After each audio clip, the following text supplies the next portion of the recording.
We're moving on to item number 3, and it looks like we have a briefing on this one. Item number 3 is a briefing on the tenant notification and relocation ordinance.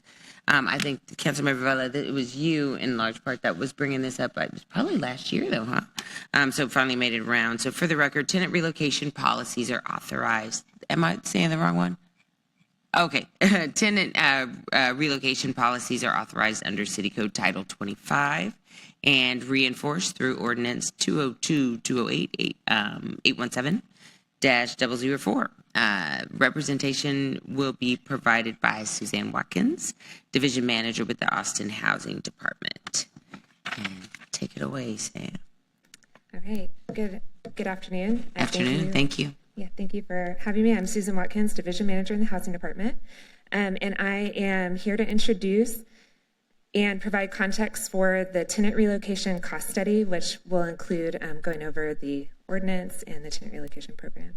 So we'll go over the key developments that kind of got us to where we are today.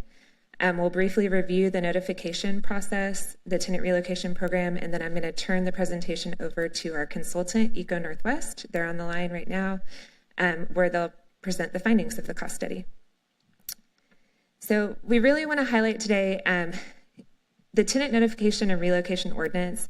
It's meant to ensure that tenants receive notice when there's demolition or renovation of multifamily redevelopment, and also applies to redevelopment of mobile home sites. Staff is working to make sure that that proper notice is given, working across departments, because it really does take several different departments working together to ensure that that notice is there. And the council directed this study a few years ago, and it's now complete, and it supports the planning for the tenant relocation program. So this is a timeline. It has a lot of information on here. There were a lot of different events that happened that brought us to where we are today. In 2016, the tenant notification and relocation ordinance was adopted. In 2017, the program rules for the relocation program are also in the Land Development Code. In the code, it outlines a city-funded program and also a developer-funded program. And at that time, we thought we would be able to understand what the costs were and assign a fee to developers for this tenant development-induced displacement. And so a nexus study was requested to understand if there were a fee, what would that be?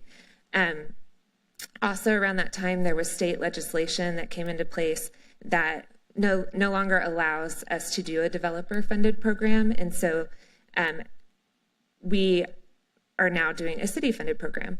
And so there was engagement that was done in 2018, 2019, and some more changes were made, updates to the ordinances after challenges to implementation were identified.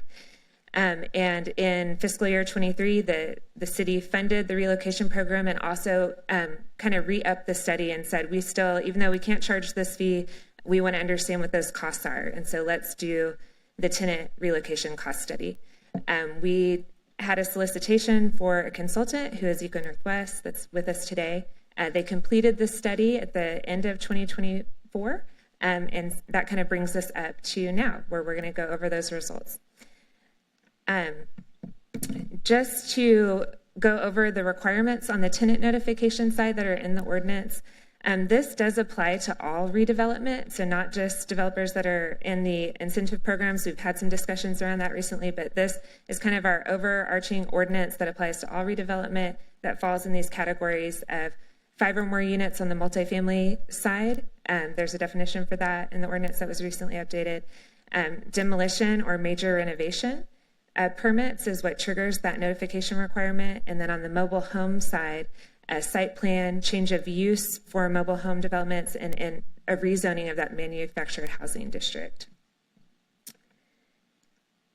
This slide goes over the process that we have in place to ensure that that notice is given when the ordinance is triggered. So a developer will fill out an application with development services. If they are meeting those requirements as outlined in the ordinance for notification, development services will let the housing department know. We'll review and make sure that that notification meets all of the requirements and issue a certification letter that yes, the notification requirements were satisfied, and the developer will continue through the permit process. This is just a snapshot from the analysis that is in the report. It's attached as backup. I meant to say that at the beginning. But the Eco Northwest did an extensive demolition analysis to kind of understand what that looked like over time. This is just a more recent snapshot. It kind of illustrates that we've seen a decline recently of demolition permits. And we also want to highlight when we talk about redevelopment, we find out about potential redevelopment earlier in the development phase than the ordinance is triggered. So we've heard of some recent cases where there's been rezonings, land use entitlements changing on an older multifamily site, and that's potential redevelopment. Tenants do find out that redevelopment might happen, and at that time we've seen some developers do tenant agreements. But the notification process that our ordinance has is at the demolition phase, so the much further, sometimes years later after the rezoning process of these sites. And because of that lag in time, we're trying to keep track to make sure that we're not missing these opportunities for notification. We're kind of making lists like this is where we think potential redevelopment might happen, and we are going to be on the lookout to make sure that we're catching if the ordinance is triggered.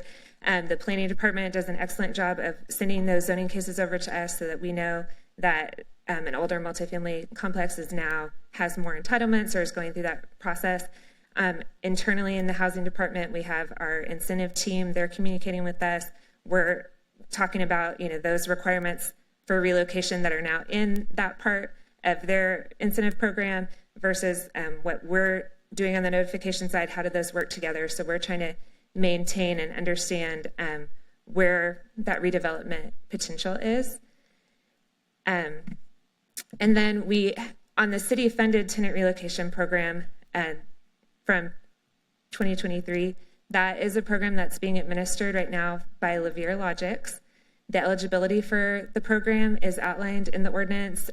It is different for multifamily residents and for mobile home residents, 70% AMI for multifamily residents, 80% for mobile home residents. And some of the services that are included in the relocation program include housing locator assistance up to 50 miles, moving and storage, rental payment assistance. And these are some of the things that were looked at in the tenant relocation cost study to kind of give us an understanding of what those costs look like in our region, and also there are case studies in other cities that Eco Northwest will highlight. So at this time, I'm going to turn the presentation over to Eco Northwest to present the findings from the tenant relocation cost study. Thank you all for joining us. If we understand correctly, you're on the line. Hi there. Good afternoon. Yes. Welcome to Austin, Texas. Thank you very much. My name is Jade Aguilar. I am a partner and project director for this from Oregon. And we were really thrilled to be able to do this work with you all and kind of share what we found. And it sounds like, Amanda, you are going to try and share now. Okay, well, it worked. Great. It worked. So go to the next slide. And Susan set a really great context for what our project was, but just to kind of clarify what our goals were, it was really to gather more information about the current rental market in Austin that displaced tenants had to navigate. So if if they were evicted and for their home to be, built into something new, how did they manage that process, and what was the conditions that they were working under?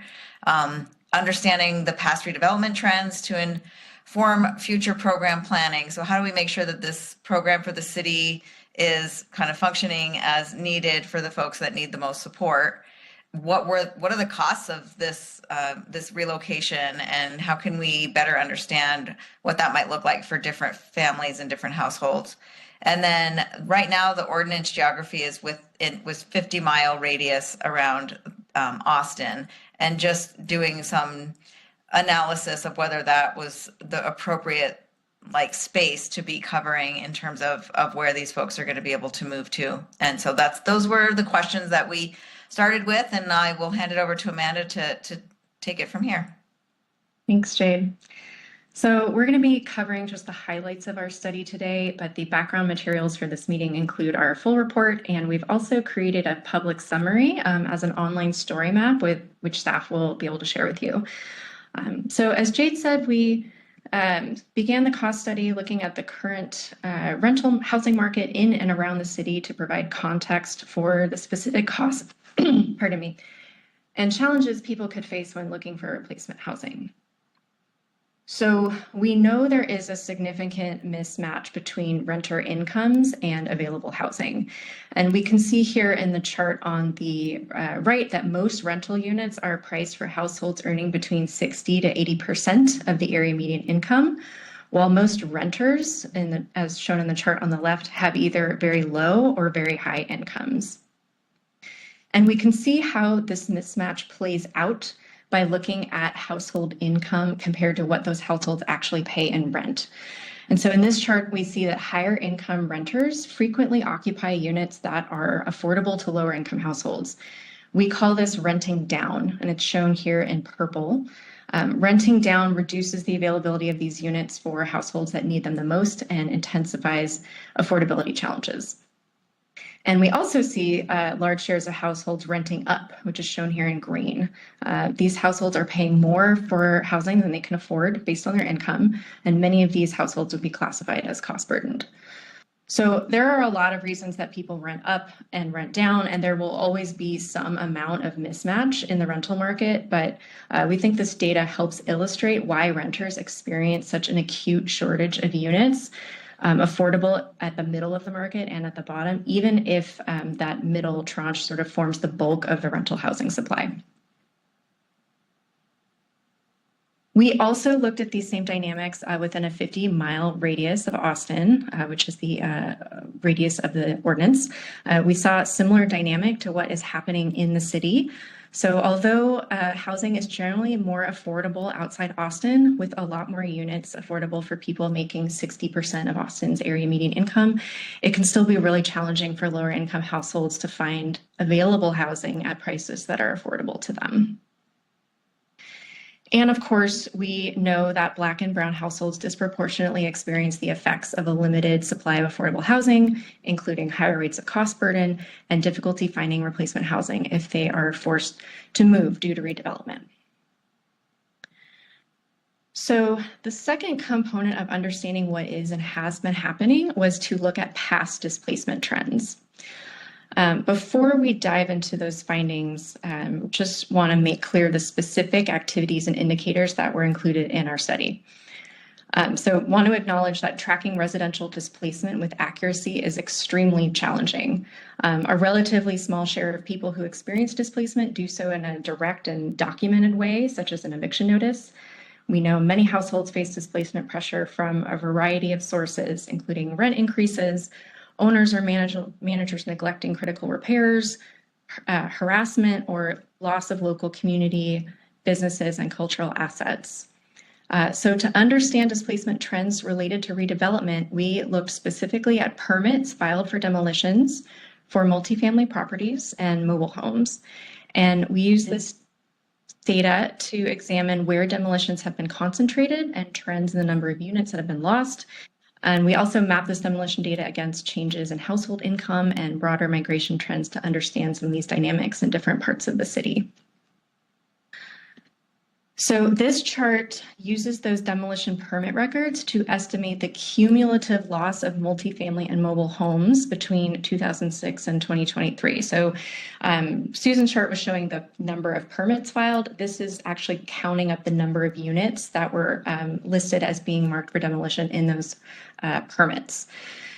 So we see that there's variation from year to year in that activity, but over this time period, Austin saw a total cumulative loss of over 1,800 units and an average loss of about 102 units of this kind of housing each year. To compare this demolition data to other demographic shifts in the city, we focused on the period between 2012 and 2022. When we map this subset of the demolition data, we see that 50% of all of the units demolished in that 10-year period occurred in the neighborhoods of Central and South Austin, which are in districts 1, 3, and 9. And overall, about 95% of apartment and mobile home demolitions were concentrated in neighborhoods within 6 miles of downtown. When we consider both demolitions and changes in median household income, we see that areas that have lost the most rental units have also seen some of the largest increases in median income, which is marked here in dark purple. This level of positive income is higher than what we would expect from inflation over this time period. So this change suggests substantial in-migration of higher income households. And given the demolition trends in these areas, this in-migration might also have been accompanied by out-migration of lower income households due to direct and indirect displacement pressures. One issue to highlight for Austin specifically is the overall growth in median household income during this period. Because of the scale of in-migration citywide, there are no clear trends when we disaggregate this change in income by race and ethnicity. So higher income households in all racial and ethnic groups have moved to Austin, which makes it difficult to distinguish trends between longtime and newer residents when we are using census data.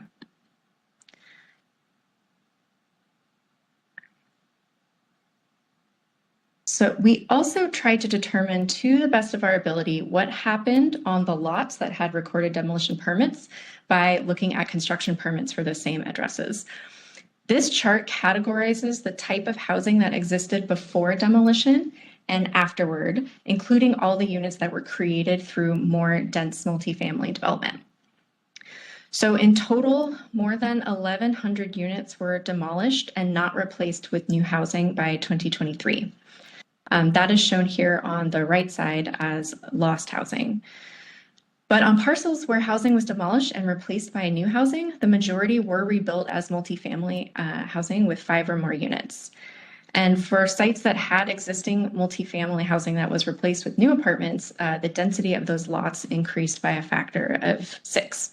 So overall, about 2 homes were added for every demolished unit.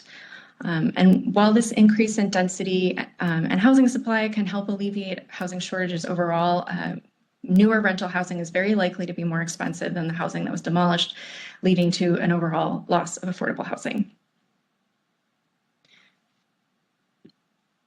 So to try to discern any trends in where people have been moving, we looked at migration trends for areas with that more concentrated demolition activity. So this map represents changed home locations between 2020 and 2024.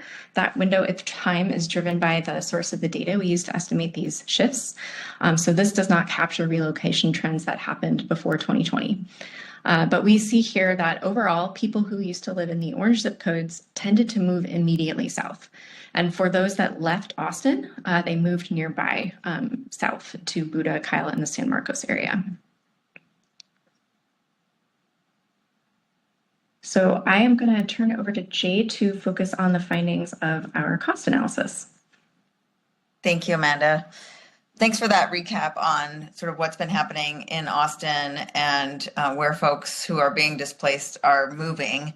But I want to focus now on the program itself. And as Susan pointed out earlier, the program that the city currently has in place is eligible. The people who are eligible or qualify for this assistance earn up to 70% of the area median income. And if they are mobile home owners, then they can be up to 80%. And they also have to live in a multifamily property with at least 5 units. So that puts about 35% of Austin's rental households, which is about 100,000 folks, as folks who would qualify for the, 100,000 households, would qualify for that tenant relocation program based on their income and the type of housing that they're living in. And then more than a third of those households are extremely low income. So that means that they earn 30% or less than the area median income. And this is the summary here is just kind of a breakdown of where those households are. A lot of those households are in 50 plus unit structures.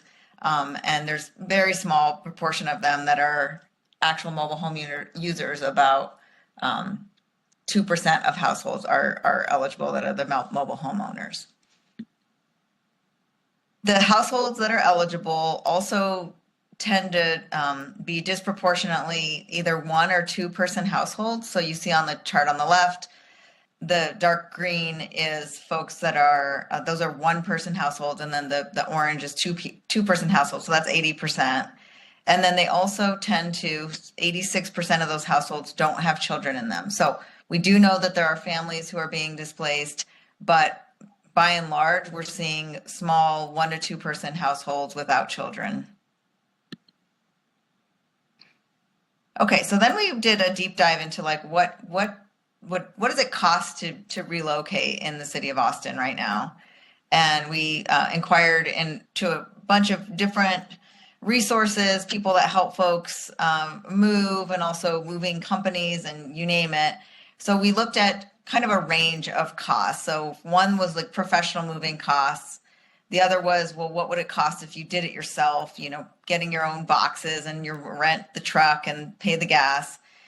We also included for the mobile homes only, we included what it would cost for a month of storage in a storage container, and then potentially temporary lodging for a month if there's a gap between finding a place and having to leave. The new housing, application fees, security deposits, first month's rent, and then mobile homes are notoriously difficult to move, so we were looking at the relocation services. So these are, we looked at locations like what would it take to move between 5 and 25 miles from within Austin or to San Marcos or Georgetown. Those are the kinds of the costs that we were estimating. And what we came up with is in the next slide, sort of an estimate by housing unit. So for the smallest housing, which is a studio or 1-bedroom, at the low side, we're estimating around 3,100, and at the high side, 6,300. Whereas if you go to a mobile home, the low estimate there is 9,000, and the high would be 15,000 to integrate all of those moving costs into the total cost. So as you can see, the unit size is the key driver of the relocation cost differences. And right now, the current program cap of $6,000 per household is unlikely to meet the relocation needs of mobile home owners and those larger households. But a lot of the folks that are that qualify for this are in that smaller range anyway, and so in that they might need less than the $6,000 to cover the relocation expenses. So sometimes developers have, by their own accord, offered assistance packages to tenants, and they have looked different, but have included free rent for the last 3 months before the building was going to be demolished. Sometimes they've offered the first month's rent at a new location, or some kind of moving assistance from $500 to $3,000. This has been, up to the developers and themselves. But these have been around $6,000 to $7,000 per unit in total assistance. And this would probably, if this was being offered, the folks might not be, able to qualify for the city program as well. We did a comparison to other cities across, the West in terms of what they're offering. In Seattle, they have an assistance program that's half paid by the property owner and half paid by the city. It's for folks at or below 50% of the area median income, and the total assistance is $5,000. You can see that in San Antonio, there's a program that the city is paying for, and it gives folks $2,200 to $3,500 for renters and up to $7,500 for mobile homes. And then, on the other end of this is Palo Alto, California, where the property owners are responsible for the assistance, and that can be up to almost $20,000 for a 3-bedroom house or home. So our considerations for the tenant relocation program. Here's sort of the main takeaways. The households of different sizes have different relocation costs, whereas the mobile homeowners are facing the highest relocation costs.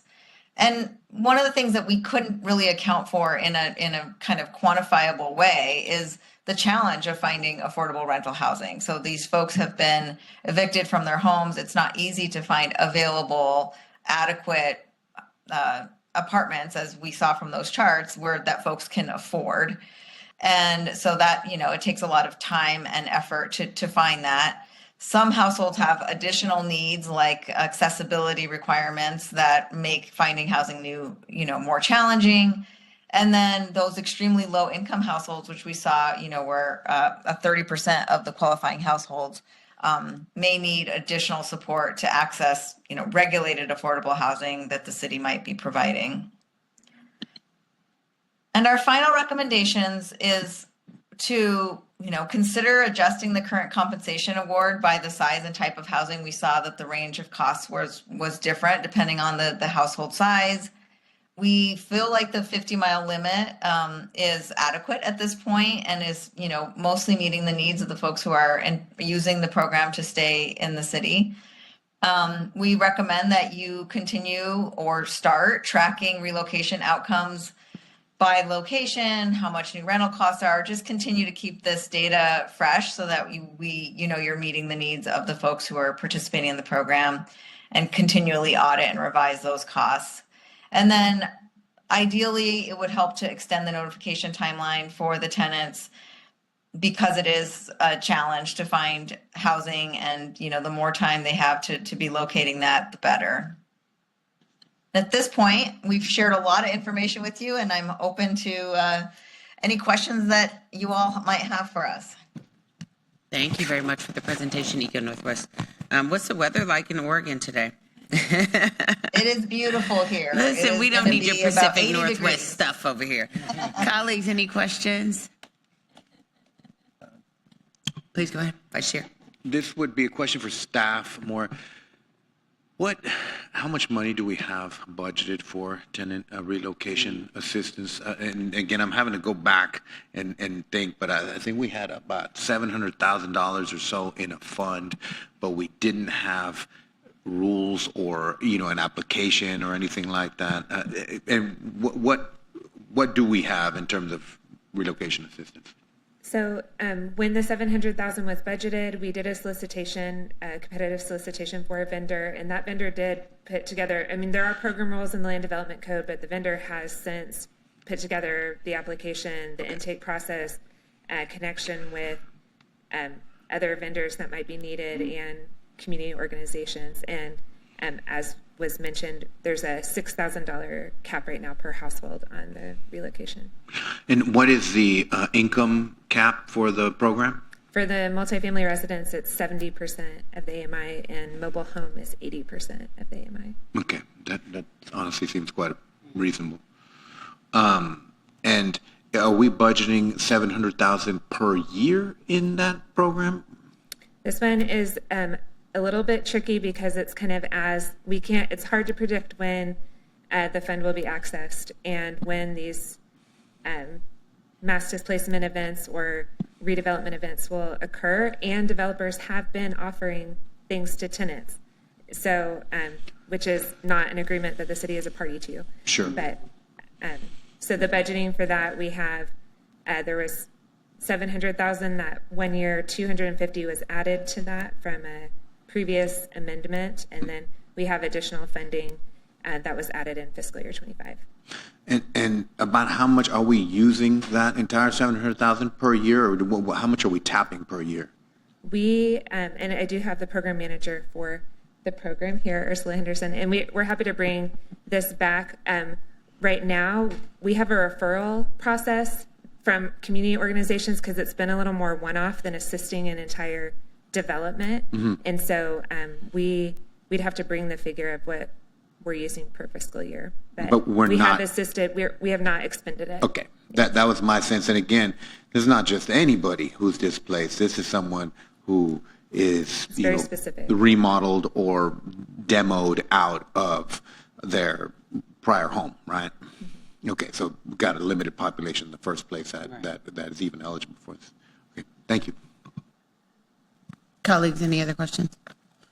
Thank you very much for the presentation. I actually just had, so when you said extend the notification timeline, what's the current notification timeline and what's being recommended? And can you tell me how we got to that number on the latter end, the what's being recommended?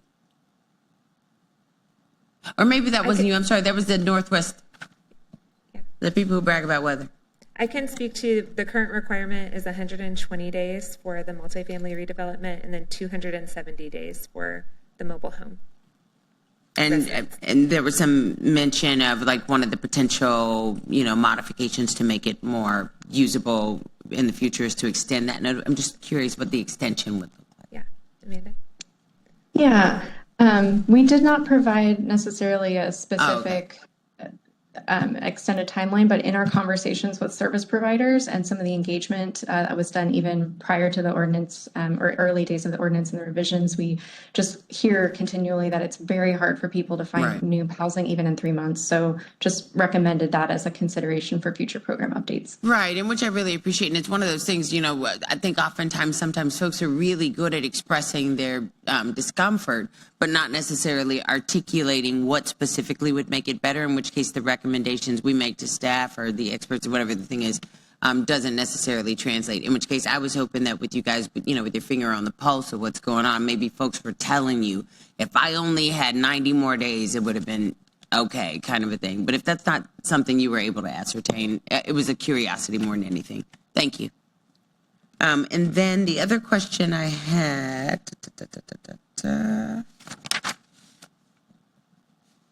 when we were talking about all of the data that was collected, it was movers, it was, doing the cost comparisons and this kind of thing.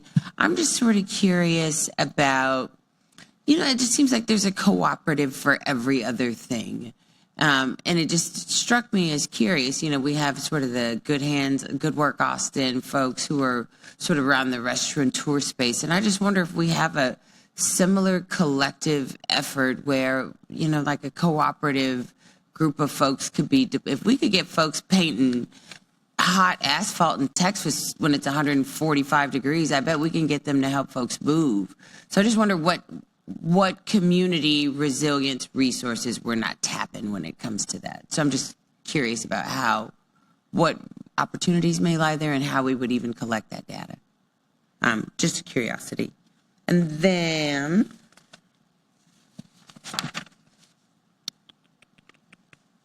I really appreciated that there was a differentiation between the 70% in multifamily and then the 80% at mobile home.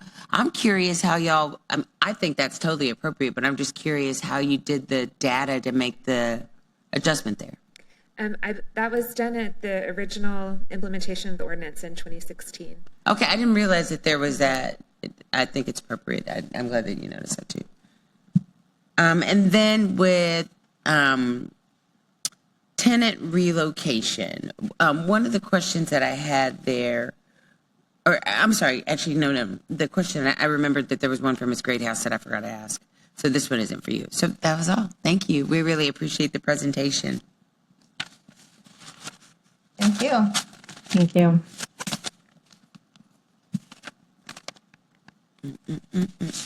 All right, just a moment. Let me get us all caught up.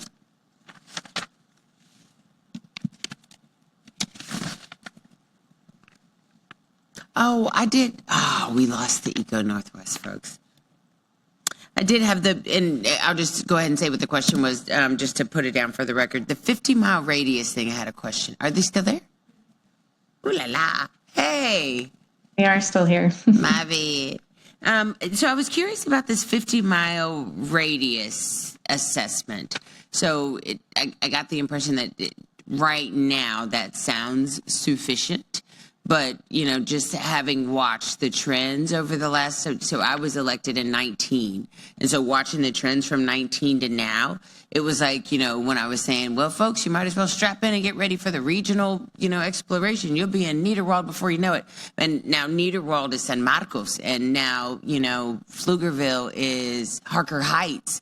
So that 50-mile radius, I just sort of wonder if in 6 years there was that much of a noticeable difference in terms of people's geographic shifts based on affordability. If Tyler are already getting to the point where they're becoming unaffordable, then that means Creed more than, I know regionally what our little spots are, and I don't think 50 miles is going to cut it for long.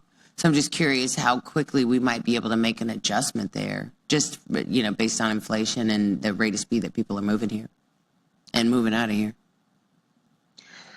I think a little bit of the detail about our recommendation around tracking outcomes is also tracking outcomes for people who apply for the program and end up not receiving assistance because they move outside of that 50-mile radius. So I think having that follow-up with the administrator, LiberaLogix, and really understand whether people are losing their eligibility because of where they find housing will be a really important data point going forward to make those adjustments. Thank you. I appreciate that. And that I promise you that was really my last question. You can look at. Thank you very much. Appreciate your time. Thank you, council members. So we have one more. So item number 4 is coming up. And prior to item number 4 coming up, Councilmember Siegel would like to take some time to address the matter before we move into it. Councilmember Siegel, you got the floor. Well, thank you so much, Chair, and I guess the presenters are free to come forward. But I just want to thank you, Chair Harper-Madison, for putting this item on the agenda, and thank you to Basta, which is a local community-based organization. Building and Strengthening Tenant Action is the acronym. But thanks, y'all, for coming in to present information to Council. The genesis of this item was a March 2025 report published by Basta, which unfortunately shows that evictions reached a record high of over 13,000 filings in Travis County for 2024. And this is obviously an issue of major public concern in all of our council districts. And so the goal today is to learn more about this aspect of the housing crisis and to inform the work of council in the days to come. So with that, I'd like to welcome Shoshana Krieger from Basta and look forward to your presentation. Thank you very much. And I'll just for the record, I'll introduce this real quick.